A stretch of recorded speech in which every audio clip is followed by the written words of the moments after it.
You've probably thought before that if you achieve something, you'll be happy. That if you ask God or the universe or whatever for this one thing that will finally make you happy. And you've probably gotten it at some point and it didn't actually make you happy. I realised that recently and it made me want to talk about it in a video. I don't really know where this video is going because it's the first time I'm making one like this, but here we go.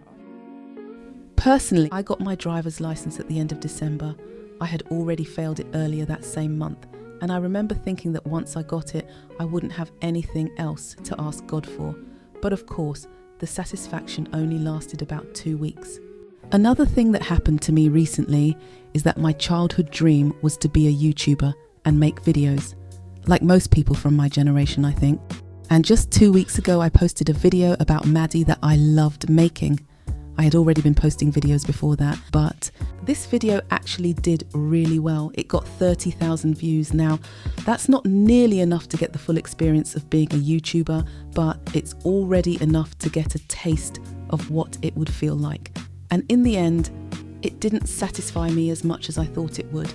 Was there like, oh, if I just get to this much money or this much of an audience, then I'm good, I'm happy?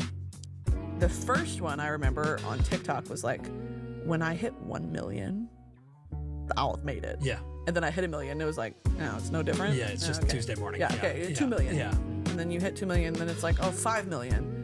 And then for a while after 5, I was like, all right, 10 million. And then I never hit 10 million. And I was like, that's probably for the best. And so I think this applies to everyone. I think we're all searching for something that will make us happy, something that will in turn make us like ourselves more or give us more confidence. We think that if we just get this one thing. Speaking of confidence, that's another point. Luckily, I've never had too many issues with it, but I feel like for some people it becomes this ultimate goal. Like if they could just love themselves, then there wouldn't be anything left to dislike. And I think the substance expresses this idea really well, that it's never enough. If you're waiting to love yourself enough before doing something, or waiting to be enough before allowing yourself happiness, well, it's never going to happen. I really like that example, so I don't really have an answer. I'm still trying to figure out what this means. If no dream of happiness, oh, actually, I just thought of something.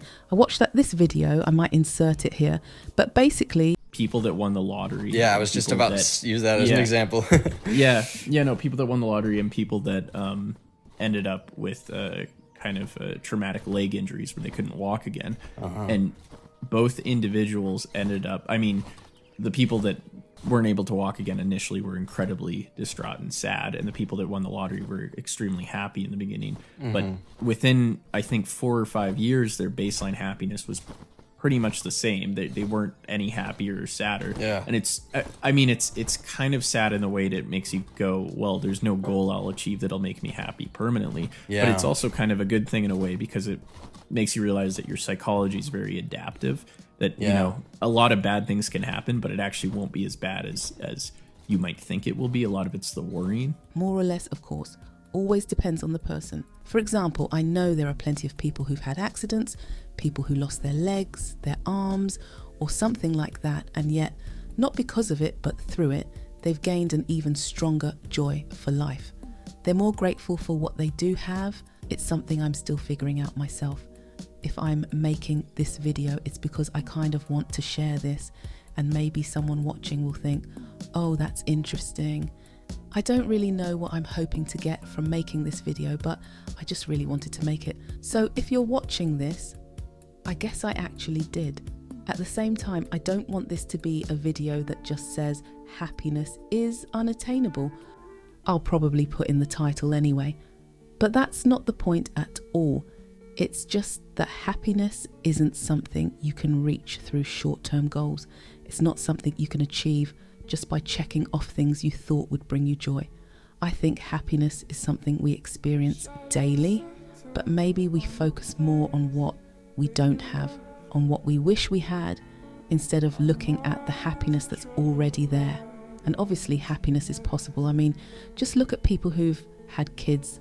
They'll say it's the most incredible thing that ever happened to them, that it taught them what real love is. Everyone's heard that before. But on the other hand, there are people who experience postpartum depression, People who've waited 9 months thinking this baby would change their life. And then when the moment comes and the feeling they expected doesn't hit them, they're just disappointed. Not that they don't love their child, of course. It's just that maybe there's even a kind of resentment that builds toward the happiness you didn't get. Like, in a way, it's as if your baby has stolen this happiness that you were promised. So yeah, to wrap up this video, which I think will end up being pretty short, my point is, having goals is great. I'm not saying the opposite. Having things to strive for in life isn't a flaw, and dreams aren't pointless, far from it. Otherwise, what would even be the point of living? But putting all your hope into the end of the tunnel instead of the tunnel itself is kind of like betting against yourself. I learned a lot from failure. I spent the majority of my career, I was chasing the Model of the Year awards, like tunnel vision. But in my head, I was just like, once I win the Model of the Year award, then I can go after my other passions. I was chasing it so hard that it started eating away at me. And then last year I lost again. I was really hurt that I lost because I felt like I wasn't seen or acknowledged. And I'm happy that I failed because the failure gave me the opportunity to chase after my passions and not chase after this thing in my hand. I feel very fulfilled now. Failing was the best thing that happened to me. It's like putting obstacles in your own way when deep down what you actually want is just to appreciate what you already have and be happy. And actually, maybe I'll end with this. The reason I made this video is because I want YouTube to be something I enjoy doing. And even though I loved making the videos about Jules and Maddie, they didn't fully satisfy me. They didn't make me want to keep doing this. Maybe this video will give me more fulfillment than I expect. Maybe not. I don't know. All right.